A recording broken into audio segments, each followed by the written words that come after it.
Chicago Tonight, Black Voices is made possible in part by Fifth Third Bank and by the support of these donors.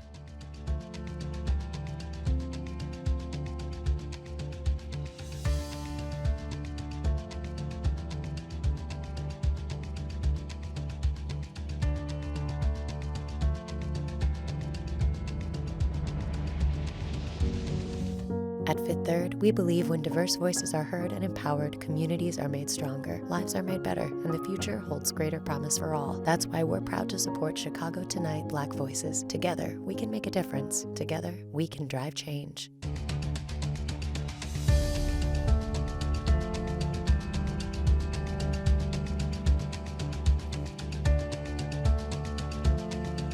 Good evening and welcome to Chicago Tonight Black Voices. I'm Brandis Friedman, and thanks for sharing part of your weekend with us. On the show tonight, women are the fastest growing incarcerated group in the country. We talk with formerly incarcerated women and community leaders about the carceral system's impact on Black women. Psychologist Inger Burnett-Ziegler is here to talk about the strong Black woman's mental health in this week's Black Voices Book Club. We want to be represented in this lifestyle too. So that's why Black People Outside exists. And meet two travel enthusiasts who are using TikTok to encourage Black people to explore the great outdoors. First off tonight, more women are dying in U.S. jails. In 2000, women accounted for about 10% of jail deaths. In 2018, that number grew to 16%. And Black women are overrepresented in the nation's jails and prisons. It was 6 years ago this month that Chicago area native Sandra Bland was found hanged in her Texas jail cell after a traffic stop led to her arrest. Joining us to talk about what women, particularly women of color, face in the carceral system are Nika Jones-Tapia, a psychologist and the managing director of Justice Initiatives for Chicago Beyond. She also served as warden for Cook County Jail between 2015 and 2018. Willette Benford, decarceration organizer at Live Free Illinois. She was incarcerated for over 2 decades. And Celia Colon, founder of Giving Others Dreams. She is also formerly incarcerated. And thanks to all of you for joining us to discuss this issue. Nika Jones-Tapia, let's start with you, please. Welcome back to Chicago Tonight. What factors contribute to the increasing mortality rate of incarcerated women? First, I'd like to just paint the landscape of what we're talking about here. I think it's important for people to know that even though the number of women who are incarcerated is relatively small compared to men, the rate of incarceration for women has increased almost 700% in the last 40 years. And unfortunately, policies and procedures in these correctional systems have not increased with that rate.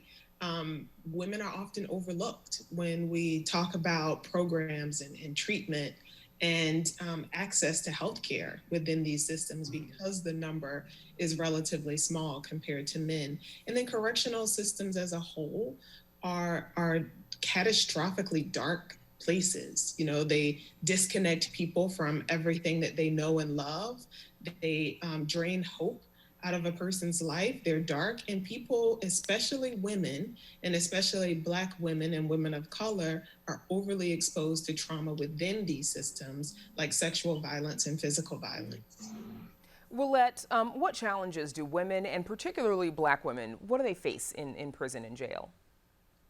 Well, Black women often face, the racism that is still going on outside. Racism is just as prevalent inside as it is outside. Black women are more likely to be overlooked and given low-level jobs like cleaning toilets as opposed to working in the offices or the administrative buildings inside. Being inside, I had to fight for women of color to get a job that afforded them more money, days off their sentence, and also a 2-man cell, which was often given to white women. They had only hired 2 women of color in 5 years before I wrote a 6-page grievance on racism and discrimination. After that grievance, they began to hire women of color at a rapid pace. So obviously, and it sounds like there's a lot that goes on there. So 80% of women in prison are mothers. More than 60% are mothers to children under the age of 18. This is according to the Sentencing Project as well as the Prison Policy Initiative. Celia, how does incarceration impact the family unit and a person's experience with the criminal legal system? One of the most horrific things that has happened to our nation. There's plenty of data that shows time and time again that incarceration does not make communities any safer. It doesn't stop the violence. If anything, it creates more violence and more chaos because there's more people that are catastrophically harmed, and it creates generational harms, generational barriers. There's children, innocent children across this nation that are paying for debts that they do not owe. There's children that are being blocked. There's parents, mothers that are being blocked from their children's lives. We're not allowed somebody with a record to be a parent. And what I mean by that, inside the school systems, if you have a record, you cannot volunteer, you cannot chaperone, you cannot do anything but pick up a report card. So therefore, that's creating the prison to pipeline. That's creating a disconnect between the child and the parent. And there's a lot of that that's going on. There's jobs that you can't get if you are tied to someone who has a record. That's even working in the police work, working for the FBI, a lot of schools. I am someone who got my record sealed. I did what America said to do. I've been home for over 21 years, been giving back to my community, served people that are harmed the most, had my record sealed, but yet I still don't have all my civil rights back. I still can't run for office. I still can't work at school. There's a lot of things that I still cannot do, and that's what we're here to talk about, ending generational harm, really looking at the impact of what this does to children. Our future leaders are being destroyed before even given a chance. Now, we mentioned this. Add that, Go ahead, we know that there's an overwhelming number of people who are incarcerated who are parents, men and women. But what makes the experience of women unique is that most of them are the sole caregivers for their children. One of the first women that I encountered at Cook County Jail was a mother who was charged with murder of her partner. She was experiencing domestic violence, which is the case for a lot of women that we don't talk about. And she was separated from her children. She was, put in the squad car and driven away for a week. She didn't know where her children were and if they were safe. Like, I just can't imagine that as a mother being my experience and not knowing whether or not my children are safe. And so I think the sole caregiving of mothers who are incarcerated has to be elevated when we think about the impact of incarceration. So, and you just mentioned this a minute ago as well, Nika, the number of incarcerated women has been rising for decades. In 1980, about 26,000 women were incarcerated, and in 2019, more than 222,000 were. Now, that's an increase, as you just said, of more than 700%. Willette, why is that? Are there problems that women face that are unique to them, and what are some of the barriers that they face when re-entering? Well, Brandis, Black women are often policed differently. That's why they make up 14% of the Illinois adult population, but over a third of everyone that's incarcerated. And we know that in 1980, the war on drugs, and then the 92 crime bill, really said that it was a war on drugs, but it was really a war on Black communities.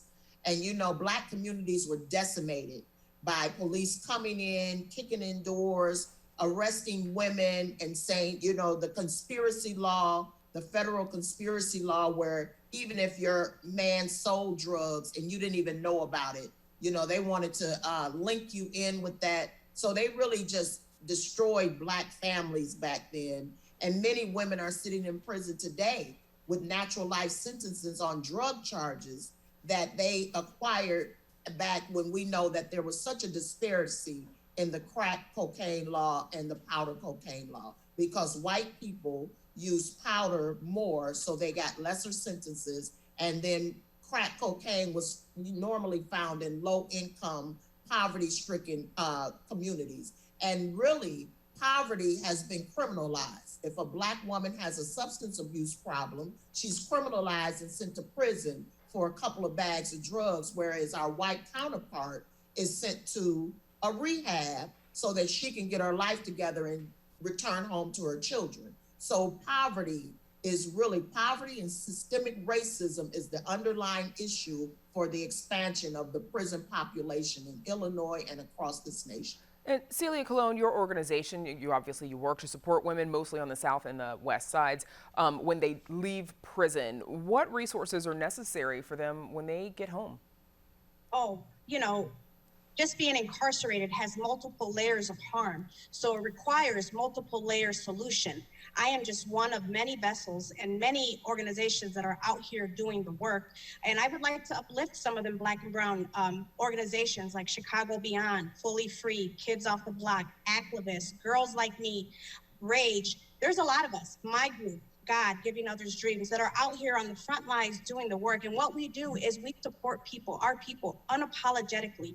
We show up with no judgment, no disparities, just giving them resources and tools and being their mentors and their guides, but also giving them all the support that they need for their first month home, meaning we support the woman and her family, because when somebody's incarcerated, the whole family's impacted.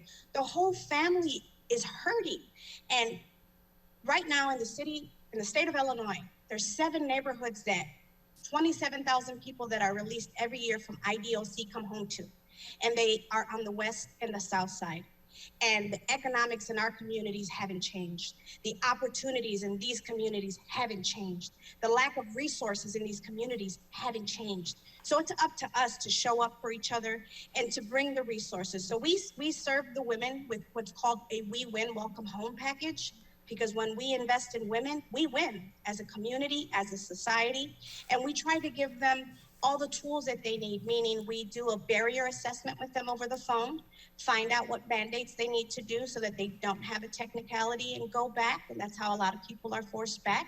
And we bring them connections to them, direct resources, because I have community partners, but we also dress them with, interview clothes and all the hygiene products. And getting them off on the right foot, yes. right, to take those next steps. That's We Win is actually where we're going to have to leave it. My thanks to all of you for joining us, Nika Jones-Tapia, Celia Colon, and Willette Binford.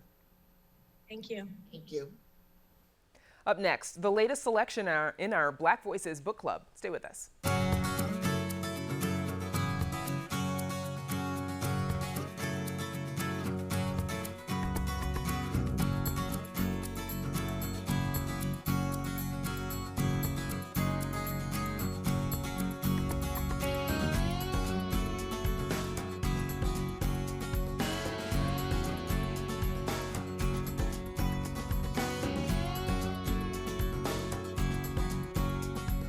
Breaking intergenerational cycles of pain takes self-examination and self-love. The next book in our Black Voices Book Club series breaks down the internal experiences of that stress and trauma and unacknowledged emotional suffering that Black women have faced for generations, while offering a new way of being strong that involves also being comfortable with vulnerability. It's called Nobody Knows the Trouble I've Seen, The Emotional Lives of Black Women. And the book's author, Inger Burnett Ziegler, joins us now. She is a licensed clinical psychologist and associate professor in the Department of Psychiatry and Behavioral Sciences at Northwestern University's Feinberg School of Medicine. Inger, welcome back. I'm thrilled that we are finally able to have you on to talk about your book, because we've talked with you a few times during this pandemic about navigating that. So first, why did you want to write this book? You know, Brandis, it was clear to me that there were far too many Black women in deep emotional pain, and simply not enough people paying attention to it. And that pain is rooted in a variety of factors. It's rooted in generational family trauma, people who are confronting everyday racism, sexism, and discrimination, feelings of rejection by being denied opportunities that Black women know that they have rightfully earned. And, knowing that we have to carry so much, that we're expected to not only do it all, but do it all on our own. And these feelings we're carrying around internally like a ticking time bomb, and they're eating away at us. They have real significant impacts, not only on our mental health, but also our physical health. We know that stress and trauma are closely related to physical health, and extending from that, our life expectancy, whereby Black women have a 3-year shorter life expectancy than white women. And so I wanted Nobody Knows the Trouble I've Seen to show the other side of what strong Black women show the world. And by doing that, offer the space to pay attention to these difficult emotions that many of us are experiencing and open the door toward receiving the necessary support that we need. And we're going to talk about the strong Black woman moniker in a minute, but I wanted to mention I made it to page 2. And I read something that was familiar to me as a Black woman. You mentioned your grandmother telling your mother telling you in different words, life ain't fair, so don't expect it to be. That's a quote. The version of my family was, who told you life was fair? Why do we pass this tough love on through the generations? You know, I think that we are trying to teach our young girls that life as a young Black girl, as a young Black woman, as an older Black woman is going to be tough. We're trying to toughen up our girls so that they will have the tools that they need in order to be able to survive, to get through society. But you know, by doing that, we're not honoring those emotions that are also a part of that picture. We're not paying attention to the sadness, to the depression, to the anxiety. And by teaching girls only to be strong, we're also kind of minimizing and dismissing those other feelings that may be lying below the surface. Now, you know, we often hear about the strong Black woman, and you mentioned it a minute ago as well. Two things. Why do we feel the need to add the word strong? We're obviously Black women. But can that also be a point of pride in the face of adversity? It's absolutely a point of pride. I definitely, you know, have held being called a strong Black woman as something that I'm proud of. And it's really many of the strengths that we so deeply admire in each other, the way we hold our heads up, the way we're able to be resilient, the way we're able to overcome difficult circumstances, to kind of make a way out of no way, and, you know, be able to deal with hard times. But the other side of that is avoiding and denying, you know, what's happening on the inside. And, you know, that's what I offer in this book, Nobody Knows the Trouble I've Seen, is that we can be proud, strong Black women, but also allow ourselves to be vulnerable and acknowledge the difficult experiences that we've had, acknowledge the emotions that come with that, the way that it impacts our lives behaviorally, the way it impacts our relationships. And in doing that, we can move out of a space of shame and isolation and build community in understanding and open ourselves up to receive the community support and resources that we need. Have you noticed in the Black community, has there been a recent shift to destigmatize mental health? I absolutely think that, you know, this is a pivotal time in terms of talking about mental health, particularly in the Black community. I think that celebrities that are speaking out about their mental health are playing a critically important role in that. People like Michelle Obama, Meghan Markle, Naomi Osaka, Serena Williams, Beyonce, these women who are beautiful and revered, who are also talking about difficult times that they've had. And, you know, when people do that, that really gives, you know, the everyday Black woman permission to be able to acknowledge her own suffering and to know that she's not alone, and that there are other people that are going through the same experience. The book is also part therapy. There are parts where, you know, you tell the readers to ask themselves certain questions and identify certain traits or feelings.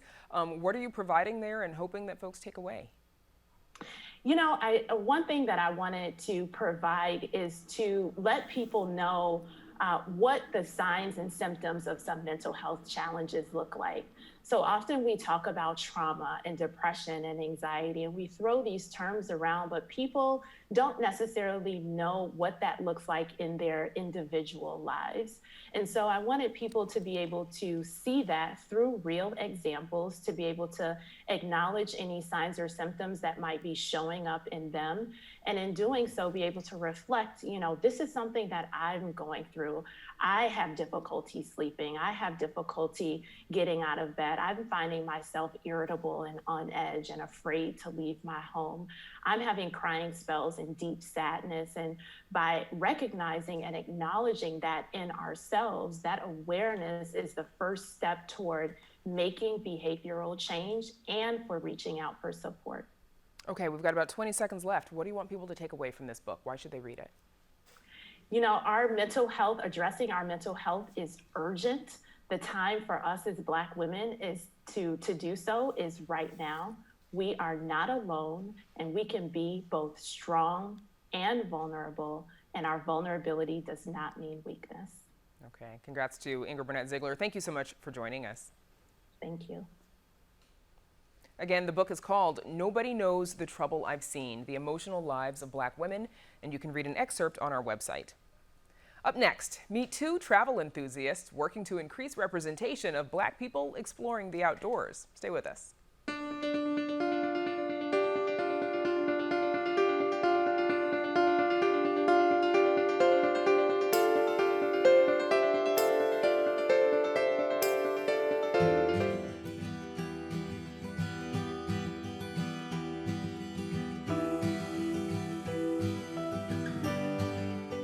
When travel enthusiasts Siobhan Lanier and Cameron Stanton had their wanderlust stymied by the pandemic, they found ways to scratch that travel itch by hiking and camping in nearby parks and natural areas. But they noticed they were often the only Black people enjoying the great outdoors, so they started blazing their own trail on TikTok. Here they give us the last word on why they say it's time for Black people to take a hike. Hi, I'm Chevy. How you doing? I'm Cameron. And we are Black People Outside. This trail is not easy. We're making it fun though. Black People Outside. Black People Outside started last year during the heart of the pandemic around August. Look at this bay in the background. I kind of tried to put together a little trip to the Grand Tetons / Yellowstone National Park.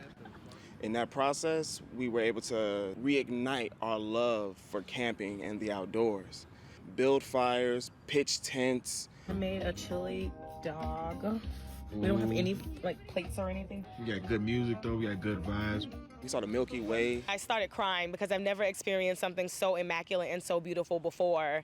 And that was the moment I realized that we had to start Black People Outside, because I grew up watching the Discovery Channel, the Travel Channel, National Geographic, and there was no one that looked like us. And so I just kind of didn't think that it was for me, an inner city girl from Chicago. This time around, we took a trip down to Oglesby, Illinois to check out Matheson State Park.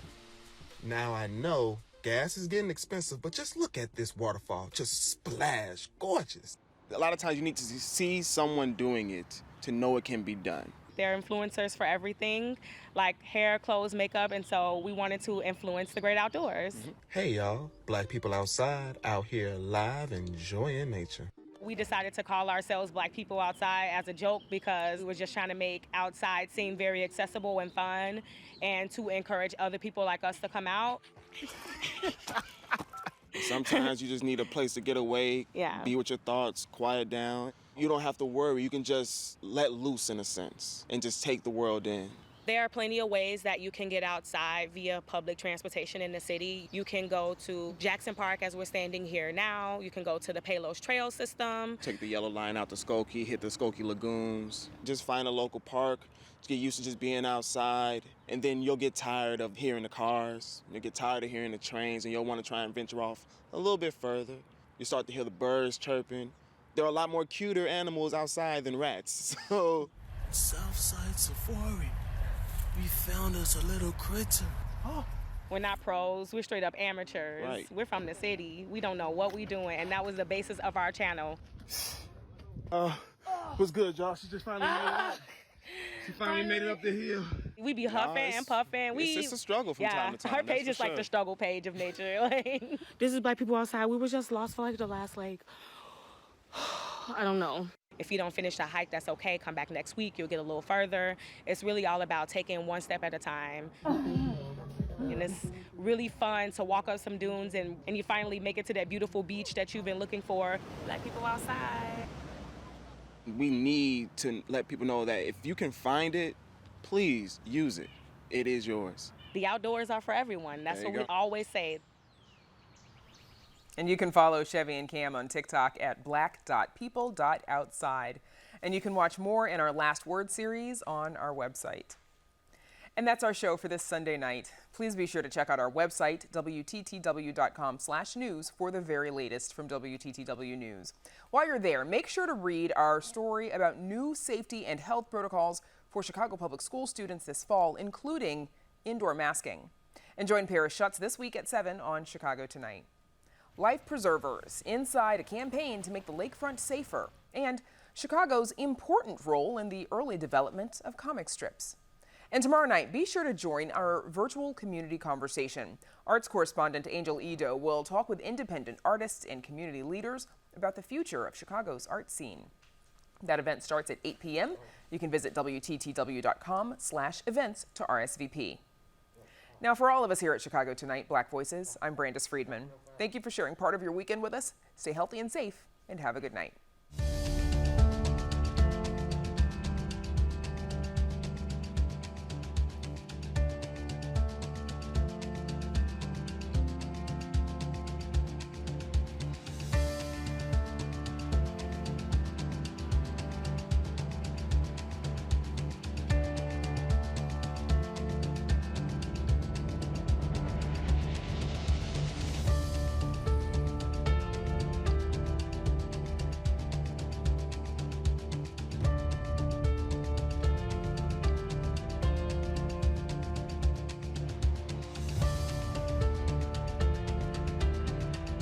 Closed captioning is made possible by Robert A. Clifford and Clifford Law Offices, a Chicago personal injury and wrongful death firm named on the 2021 expertise list of the best personal injury attorneys in Chicago.